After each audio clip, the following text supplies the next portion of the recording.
আসসালামু আলাইকুম। এই ভিডিওতে আমি দেখিয়েছি কিভাবে একটা বিজনেস ম্যানেজার কমপ্লিটলি মেটা ভেরিফাইড করতে হয়। তো যে বিজনেস ম্যানেজারটা এখানে ভেরিফাই করে দিয়েছি, এই বিজনেসের লিগ্যাল কোনো ডকুমেন্টই ছিল না। ট্রেড লাইসেন্স বা টিন সার্টিফিকেট এই যাবতীয় কোনো ডকুমেন্টই উনার ছিল না। পাশাপাশি ওনার কোনো ওয়েবসাইটও ছিল না। তো তারপরেও ওনার যেই বিজনেসের নাম, সে নাম ইউজ করেই ওনার নামেই আমরা ওনার বিজনেস ম্যানেজারটা ভেরিফাই করে দিয়েছি।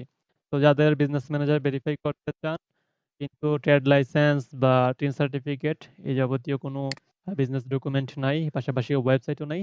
তারা চাইলে আমাদের মাধ্যমে আপনাদের বিজনেস ম্যানেজারটা ভেরিফাই করে নিতে পারেন।